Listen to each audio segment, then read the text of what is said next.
A very good morning to you, our viewers. Welcome to Eat and Eat. It is our day. Happy World Press Freedom Day to the journalists out there. Patrick, happy World Press Freedom Day to you. Same to you, madam. Did you hear how fast I said it? Yes, I'm wondering, what's a tongue twister? What's happening there? Exactly. Yeah. But anyways, we always have a day set aside for us internationally to be remembered, appreciated, and we will be very happy if you tried to just appreciate us as well for a day. It's a thankless job, Patrick. People think you are just supposed to be there, regardless whether it's a holiday, it's a weekend. People are enjoying their families, but still they'll want to watch TV. They'll still want They to also watch know the what's news. happening. News never stop. So you're constantly in the field working. You have no holidays. Sometimes you literally have no social life, Patrick. Yeah, you're right. But this is what we have signed up for. And a happy World Press Freedom Day to every journalist in Zambia and beyond. And talking about that, Zambian journalists will be marching today in Lusaka from should be somewhere around the Manda Hill to East Park, and there will be just a number of activities to reflect on what progress Zambia is making in terms of advancing media freedoms, especially under the United Party for National Development Administration. President Hakainde Hichilema is a firm believer of freedom of expression and freedom of the press. So we are going to be depending on that as journalists in terms of his guarantees. He is also among the presidents who have also assured that they will deliver the access to information bill into law. Other previous heads of state failed to actualize this concept of access to information because it is quite vital. And we'll be talking more about this access to information later on the program, but now we have to get started with our first segment. Indeed, Patrick, let's get started with our first segment, which is the morning boost. Yes, let's look at the morning boost, and if we cannot look at the morning books, we'd rather look at the health corner. Yeah, let's look at this.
there you have it. That is the morning boost. We're not going to talk much because we started the show a bit late. We go straight into the health corner. Thereafter, when we return, we start the discussion.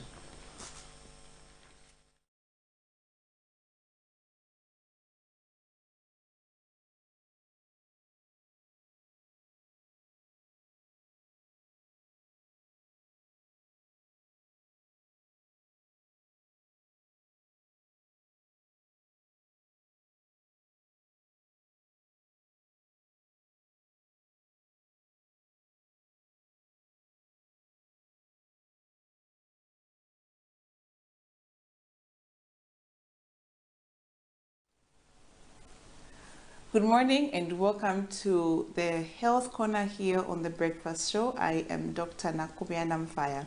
So this week we are talking about anxiety disorder, and yesterday we talked about some of the types of anxiety disorder. We say that there is what we call generalized anxiety disorder. Then there is also panic attack and social anxiety disorder, and also specific disorders. So today we'll talk about some of the signs and symptoms of anxiety disorders. Now, before we talk about some of the signs and symptoms, let me just briefly talk about the causes. People who have anxiety disorder usually it's caused by probably being in a situation where they were traumatized by a certain experience.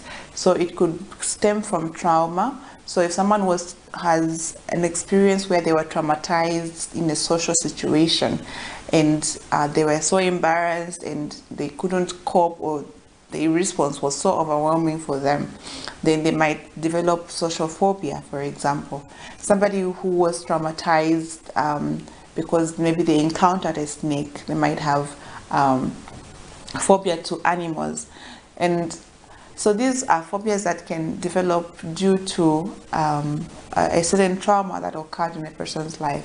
The other cause is that it might be genetic, for example. So if somebody would maybe develop a certain predisposition to have low self-esteem or depression, they might also have a tendency to have anxiety in certain situations. So they might have generalized anxiety where they feel anxious for different things, and they can't ride in a bus, they can't go out, they can't do certain normal things that people would normally do. They're afraid of being married, they're afraid of having children, they're afraid of owning a dog. So those are generalized anxieties, and these people would not only have one specific a fear or a phobia, but they would have a number of things that would affect them. So they could possibly have inherited a gene that could have caused them to have such behaviors. Then the other thing is alcohol abuse, drug abuse, caffeine can also predispose people to having anxiety disorders. Some of these drinks that we are taking, the alcohol, can actually lead to having anxiety disorders. So those are some of the causes of anxiety disorders, and usually the brain would produce hormones, or the body would produce certain chemicals that would overwhelm the body itself and overwhelm the person, and so that is how come they have this exaggerated fear towards certain objects or certain situations. Now, coming to the symptoms. So with generalized anxiety disorder, people with generalized anxiety disorder would have symptoms of being restless, symptoms of fear, symptoms of fatigue.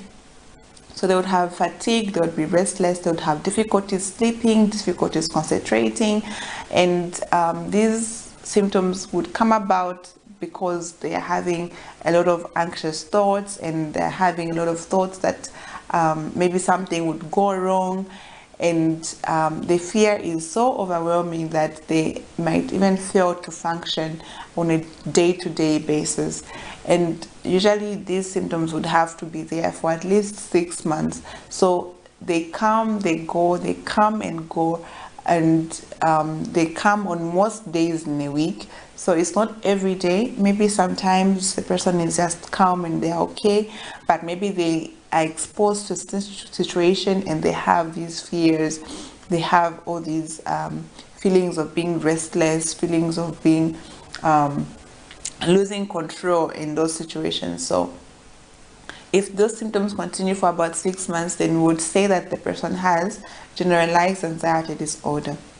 Then when it comes to panic attack, a person would usually experience symptoms of sweating. So they would have this, they'll start sweating so much, they have palpitations, their heart feels like it's racing, and they just can't focus in that at that point. So it's usually because of a specific a situation. Maybe they're about to write an exam, or they're about to travel, or they're about to deliver a speech, and they become very anxious. So they start panicking. So they would have, sometimes they might even have a headache, they would have chest pain, abdominal pain, nausea, they might even develop diarrhea. So those are some of the symptoms that people with a panic attack would have. And these panic attacks can sometimes mimic a heart attack. So some patients would even think they are experiencing a heart attack because maybe they're having chest pain and they're having all these palpitations. But when you go to the hospital, they would most likely test you to see if you had any cardiac or heart problem, but there would be nothing. And the only way we can, the only thing that would make sense is that the person was having a panic attack in that situation. So those are some of the symptoms of people who would have a generalized anxiety disorder and even panic attacks. For specific phobias and social anxiety disorder, they would have the similar kind of symptoms where their heart is racing, they are restless, and they're sweating, and maybe feeling like they're losing control, out of control, and in those situations, so depending on the type of phobia it is, they would experience these symptoms. Depending on whether it's a social phobia or phobia for animals, they would experience those symptoms. So that is how you can differentiate generalized anxiety disorder from panic attack and also specific phobias. The other thing with generalized anxiety disorder, it would be there for about 6 months, while for panic attacks, it's usually in certain situations or certain social events or situations where a person has to write an exam or deliver a speech. With social phobia, it would be people who are about to attend an event, a wedding, a function, a party, and they become so afraid of meeting people or afraid of being embarrassed or being ridiculed in those situations. Then for people who would have specific phobias, it would be because they have encountered a specific animal or a specific situation which really makes them afraid and makes them get worried so much. So that is how you can tell the symptoms from each other. The other thing with generalized anxiety disorder, they would have sleep disturbances. So they can't sleep well at night on most days of the week, and they are struggling so much to sleep, and so they become fatigued and they become very tired. So I hope you have learned something today. If you miss any other episodes, you can watch them on my YouTube channel. Please invite your friends to watch The Breakfast Show and to learn a lot about health and other topics that are discussed on The Breakfast Show. I'll see you again tomorrow. Make sure you invite your friends. Stay blessed and stay healthy.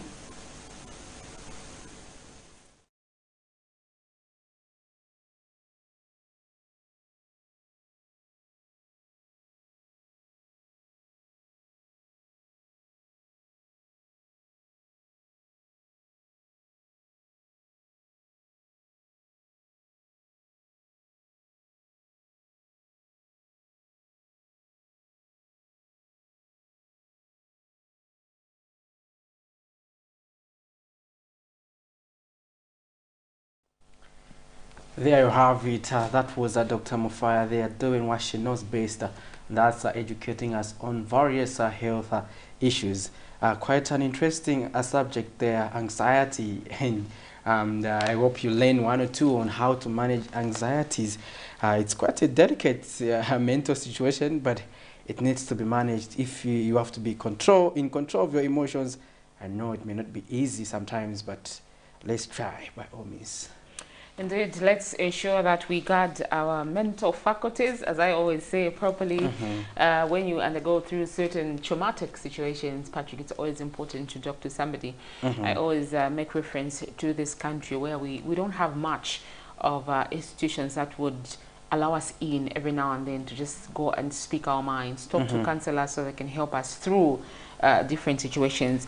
You know, as humans, we've got this tendency of saying, what people don't know, they will not destroy. But sometimes, some of these things that we keep to ourselves are actually destroying us. Exactly. You know, they're destroying us rather than talking to somebody. You would want to keep things private, but then they're eating you up at the end of the day, and you're becoming a nuisance to society.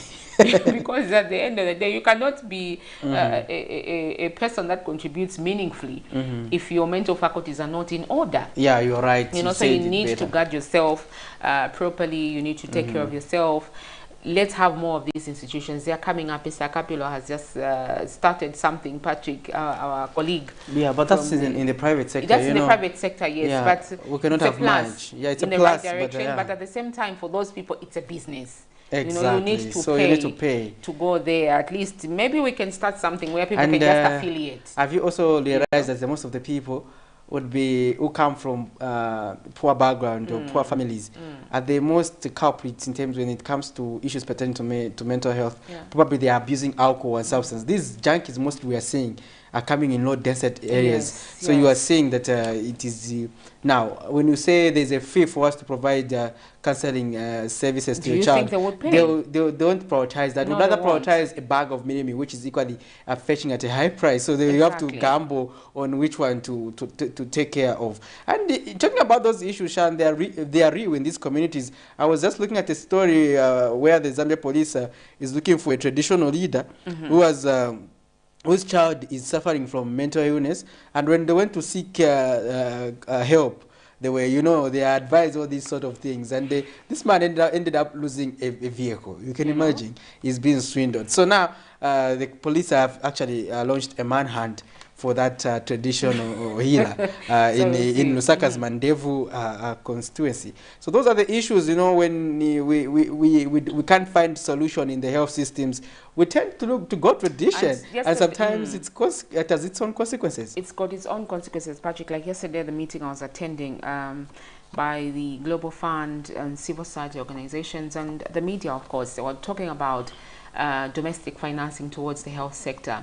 According to the information that was obtained from that meeting, is that only about 10% of Zambia's health sector is being funded by government. The rest of the 90% of the resources are funded by external forces, you know. But then there was a concern to say these people that are funding, they're also funding other African countries, and they've started withdrawing that fund. So the fear is that next would be Zambia. Well, now what happens then? What happens then if at all these people withdraw the funding? And they were actually talking about the Abuja Declaration, which says 15% of the national budget should go towards health, of which we have not done that as a country in a very long time. If at all we've ever even done it, you know. Yeah, it's always about 10%, 11, 9% and stuff. But then all sectors of health need to be prioritized, including what we are talking about here, mental health. You know, when we look at health, usually we talk about the malarias of that world, you know, the HIVs, the what, but there's more to that. Exactly. You would realize that mental health is actually killing a lot of people than any other illnesses if you follow the stats, because people go unnoticed in these compounds, you know. Even the episodes of suicides you have recorded in it's as a result of mental issues. These are mental issues. Yes, you know, you just fail to comprehend with yourself. You fail to reason. No. You just say enough is enough. But if we had these facilities where people can just walk in, not Chinama, of course, because it's been labeled, it actually needs to be rebranded. Yeah, we have been talking about that issue in terms of rebranding Chinama. and so forth. But it hasn't. We haven't done much as a country to rebrand it, because the institution itself is associated with a lot of discrimination, serious mental issues. So they'll say, no, wanaenda ku China, China, ni mental case. You know, there's a lot of discrimination around that subject. People will just go there to seek a bit of counseling because they feel. But people don't understand that. People don't understand those things. And I was talking to the Mental Health Users Network of Zambia, chairman, and rather Mr. Sylvester Katontoka. One of these days, he was actually concerned to say, you know, these are our relatives. You were staying together with in the same house, but now when you take them to China, you don't want to visit them because you are ashamed. You don't want to visit them. You know, it's about time we embrace this and make sure that we just treat it as any other disease. You know, it's actually manageable. But if you neglect someone, chances are high that it cannot be managed. You understand? Yeah. So those are the issues we need to be paying attention to. But we have to also now, let's get to understand how the kwacha is performing against other major convertibles. So now the greater British pound is buying at 21 kwacha 97 ngwe and selling at 22 kwacha 40 ngwe. The US dollar is buying at 17 kwacha 65 ngwe and selling at 17 kwacha 99 ngwe. The euro is buying at 19 kwacha 35 ngwe and selling at 19 kwacha 73 ngwe. The South African rand there is buying at 993 ngwe and selling at 97 ngwe there. Those are your money markets. You can see that it has been 96 ngwe, 0.96 0.96 ngwe rather, sorry. So quite an interesting trajectory, though the kwacha is still losing grip in terms of, it was at 16, but it's back at 17. So it's not good. It's not a good indicator. It's not a good indicator. We surely hope that with time, fundamentals will be put into a better perspective so that it can appreciate to about 16 kwacha. I think we're good, or 15. We're perfect there. Yes. Obviously, we're not going to be unrealistic and hope for a much appreciative currency of about 10 kwacha. I think that's not being realistic. However, Patrick, today is our day, and it is World Press Freedom Day, being commemorated under the theme Shaping a Future of Rights, Freedom of Expression as a Driver for All Other Human Rights. So indeed, it is 3rd of May 2023, and it is our day. Say hi to us and let's appreciate. I mean, we're supposed to be marching right now, but we are here with you. In case you also want to wish your the journalists you recognize, you can do so. You can wish them. You can also reflect on what you need to see in the media. How do you want journalists to be protected? How do you want the journalists to be conducting their work? It is their day to day, and you can just wish them.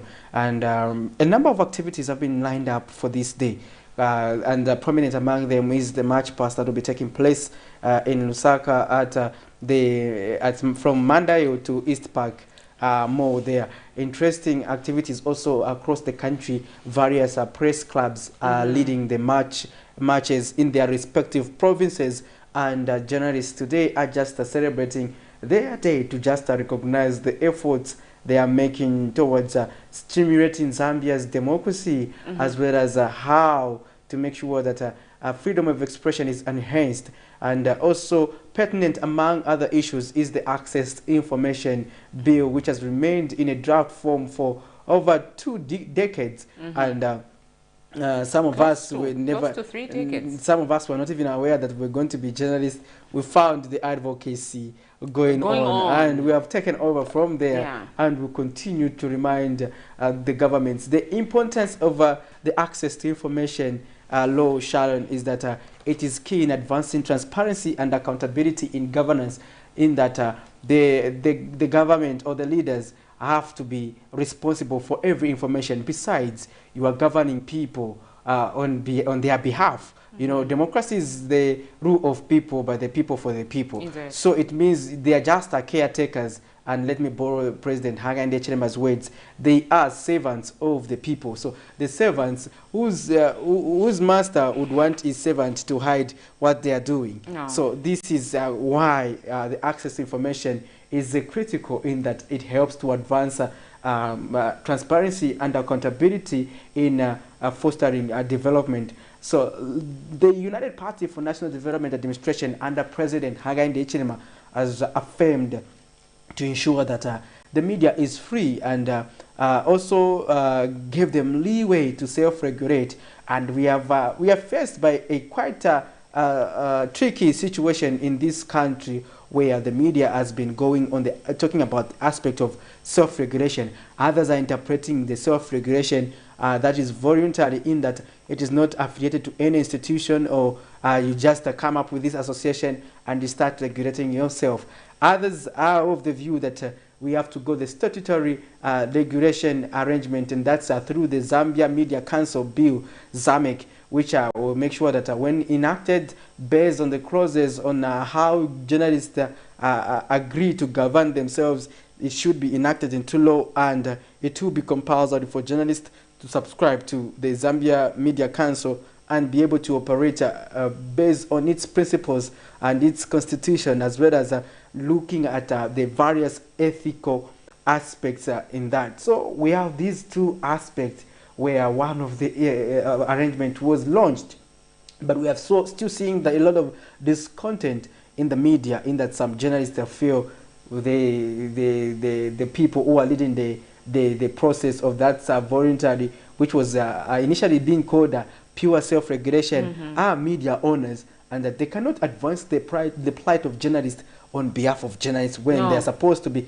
galvanizing on about how media owners should operate, on how they should conduct themselves to get organized, and as opposed to taking matters that should be naturally be undertaken by journalists themselves. So this is quite a tricky position that we find ourselves in as a country, in terms of as we reflect on the World Press Freedom Day today, 3rd May 2023. So Indeed. quite an interesting issues pertaining to the media landscape. Interesting issues pertaining to the media landscape. I think we need a serious in-depth Patrick, where we have not so many people, because when there are a lot of people, a lot of things come out, and at the end of the day, you may not even reach a consensus, you know.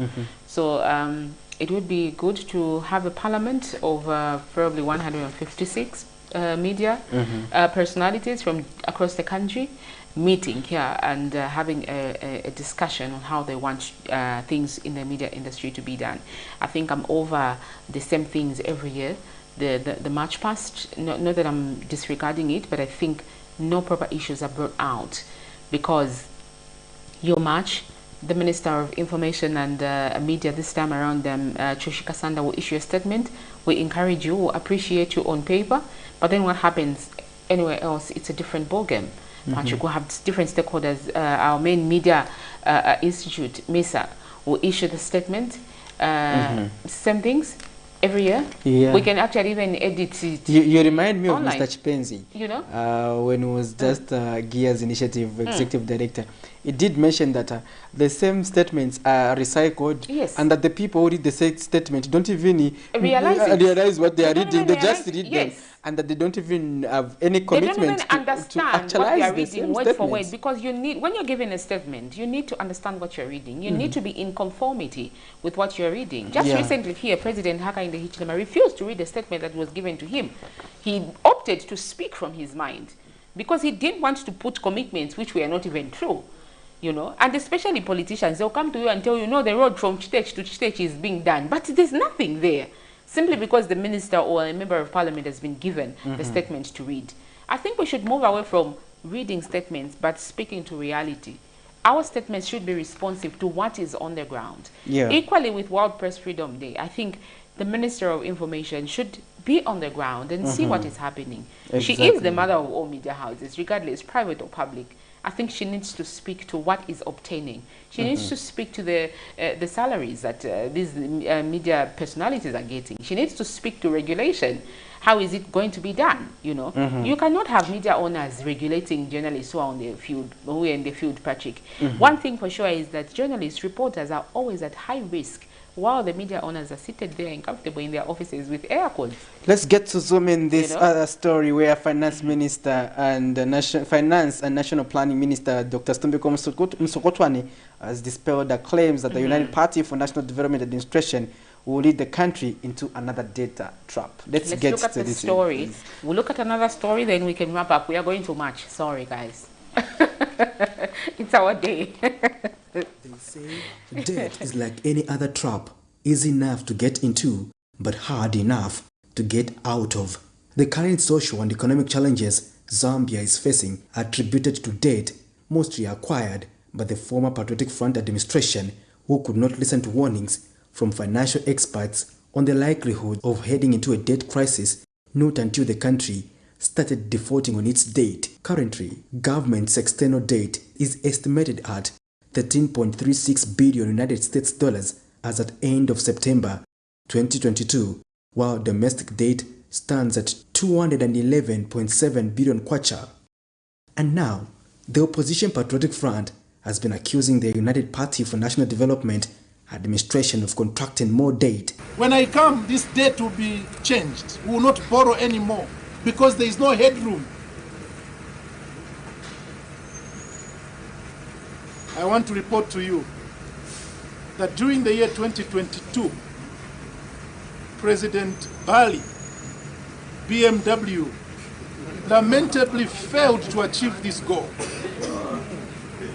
Official statistics from his own government show that Zambia's external debt arrears grew by 42%.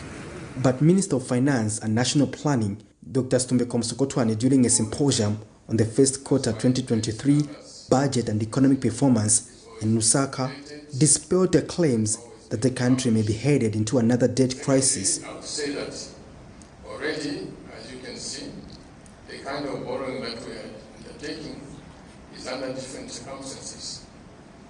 Most important of which that this is concessional debt. Concessional debt, meaning that from the time when you borrow, there is a grace period of 5 years, repayments over a long period of time. The interest rate sometimes is 0, sometimes 0.5%. That is in a way responding to the issue of how do we avoid getting back into a debt crisis. Thirdly, please remember that as our colleagues were borrowing huge amounts of money, they were also creating the conditions that made servicing of the debt extremely difficult. Remember, they were borrowing a lot, but what happened to the mining sector? The mining sector, which is the major source of paying back, was being driven in the ground. And Dr. Msokotwane is optimistic that they will soon reach an agreement with the creditors on debt restructuring, which he said is key towards unlocking additional International Monetary Fund IMF financing, as well as attracting new foreign investment that will help revive the economy and create new jobs.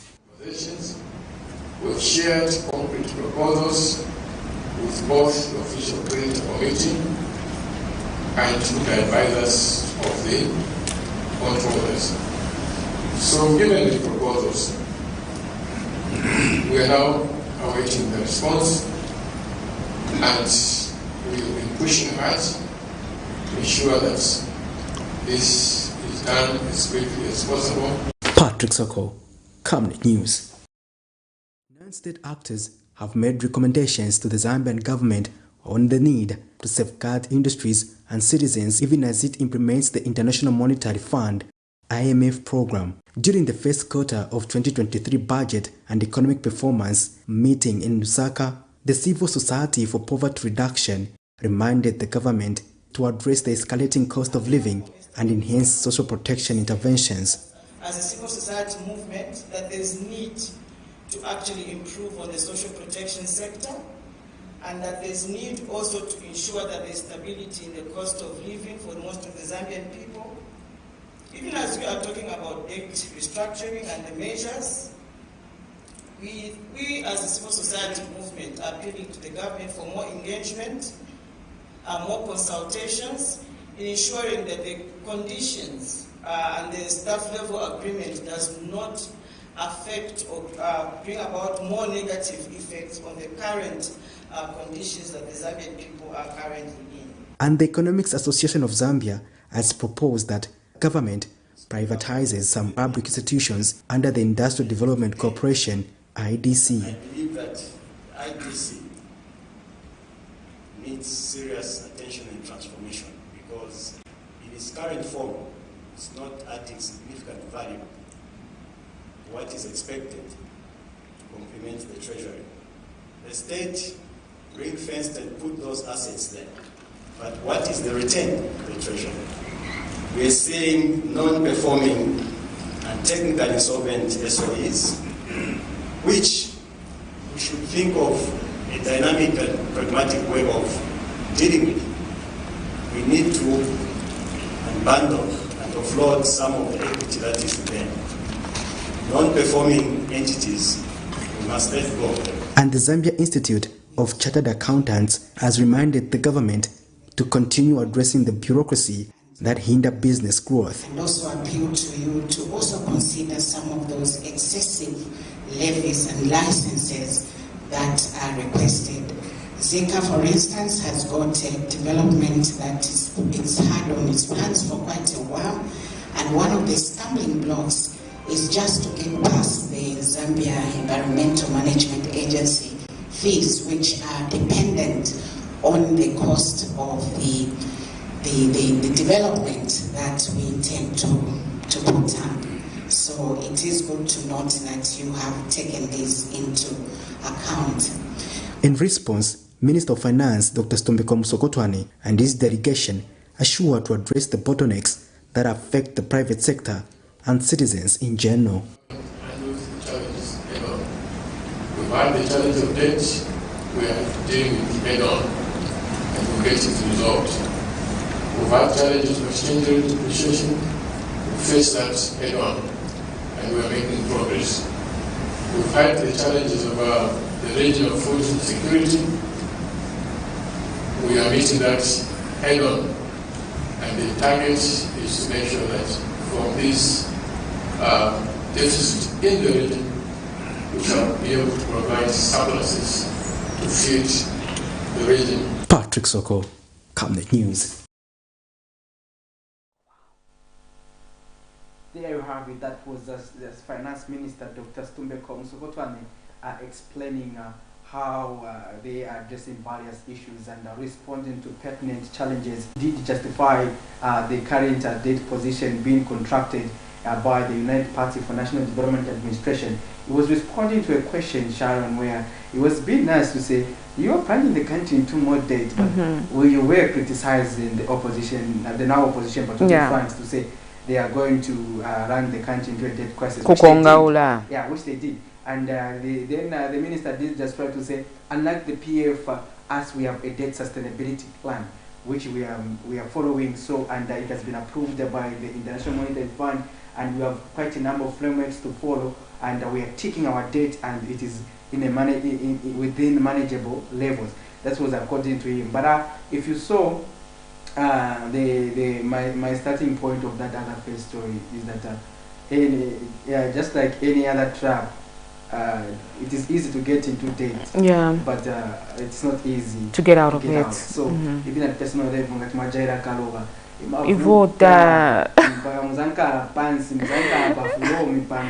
Zaid, I just hope I will not be sold though. We just hope that will not be sold. Is managing the debt situation as assured by the minister. The Secretary to the Treasury also did assure the nation to say, no, we are not like the previous administration, because as we have a plan, and a plan which we are following to the latter. And talking about financial discipline, fiscal discipline is what this government has also demonstrated, in that their estimations are also within, based on the 2023 national budget.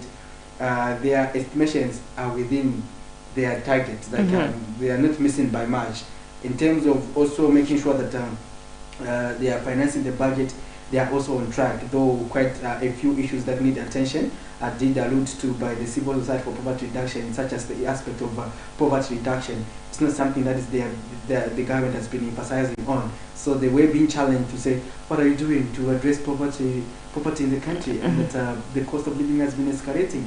So the minister did take into account that, but did mention that there is, and what is important is for the government to increase the people's income. Just like other companies, they have to increase their income. There's no way prices are going to be stuck, but they have to be equaled by the income levels they are earning. So if for instance the salaries continue to be stagnant while prices of commodities are increasing, it is difficult for people to adjust. But if the income levels are also improving, then the people will be able to adjust and they'll be able to afford the cost of living. So if we also change that aspect, so the finance minister was emphasizing on that, and is also banking on unlocking the International Monetary Fund additional financing, which is dependent on the debt negotiations being undertaken by the government of Zambia and the creditors.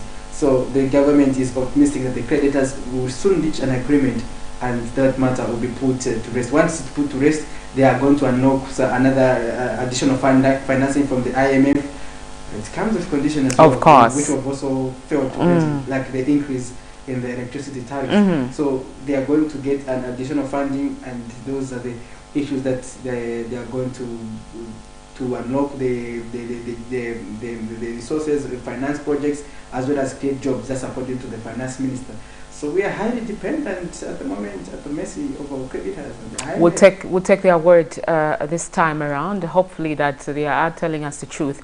And the more reason why people, different media houses or different media personalities, members of the public have been pressing for the access to information, because we won't be able to tell if at all they are lying or they are not. You know, they haven't been very transparent in terms of giving us the exact conditionalities contained in the IMF packages. Of course, they have availed, but according to certain people, they feel the information is not as accurate as it seems to be, simply because we don't have access to this information.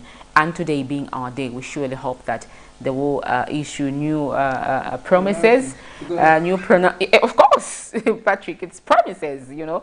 They will renew the promise of giving us that law, and we hope that probably when Parliament opens in this sitting, they may look at it and see to it. It's a very dangerous law, Patrick, but and for the politicians, because we know we will have that freedom, you know, which they may not want us to have, but we hope that one day we will be able to achieve this. So that's where we wrap it up this morning. Thank you so much for watching. Good morning.